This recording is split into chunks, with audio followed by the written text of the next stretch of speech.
আল্লাহ যে নারীকে ভালোবাসেন তাকে চারটি কষ্ট দেন।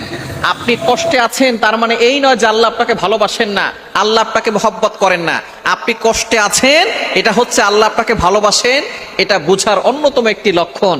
আপনি কষ্ট থাকলেই বুঝবেন যে আল্লাহ তাআলা হয়তো আপনার গুনাহ মাফ করাচ্ছেন, অথবা আল্লাহ পাক রব্বুল আলামিন আপনার মর্যাদা বৃদ্ধি করে দিচ্ছেন। সুতরাং নারীদের জীবনে যদি এই চারটি কষ্ট থাকে তাহলে বুঝে নিবেন যে আল্লাহ পাক রব্বুল আলামিন আপনাকে ভালোবাসেন, আপনাকে মহব্বত করেন, এবং এই কষ্ট দিয়ে আল্লাহ পাক রব্বুল আলামিন আপনার মর্যাদা বৃদ্ধি করে মৃত্যুর সাথে সাথে আপনাকে জান্নাত দিতে চাচ্ছেন। নাম্বার 1, এক নাম্বার হচ্ছে মানুষের অন্যায় সমালোচনা। আপনি কোনো কাজ করেন না কিন্তু মানুষ আপনাকে মিথ্যা অপবাদ দিচ্ছে, আপনাকে মানুষ গালিগালাজ করছে, মানুষ আপনাকে অপবাদ দিয়ে আপনাকে হেয় প্রতিপন্ন করছে, ক্রিটিসাইজ করছে। যদি এরকম দেখেন তাহলে মনে করবেন আল্লাহ আপনাকে ভালোবাসে, আপনাকে মহব্বত করে। দ্বিতীয় নাম্বার হচ্ছে স্বামী বা পরিবারের অবহেলা। যদি আপনার কাছে এরকম হয় স্বামী বা পরিবার আপনাকে অবহেলা করছে, মনে করবেন আল্লাহ পাক রব্বুল আলামিন আপনাকে ভালোবাসেন।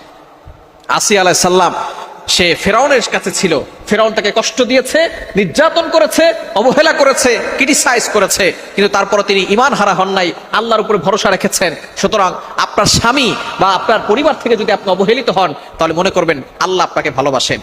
3 নাম্বার হচ্ছে যদি আপনার শারীরিক অসুস্থতা থাকে, দুর্বলতা থাকে, তাহলে মনে করবেন আল্লাহ পাক রব্বুল আলামিন আপনাকে ভালোবাসেন। আল্লাহ পাক রব্বুল আলামিন অসুস্থতা দিয়ে, শরীর দুর্বলতা দিয়ে আল্লাহ তাআলা বান্দাকে পরীক্ষা করেন, বান্দিকে পরীক্ষা করেন।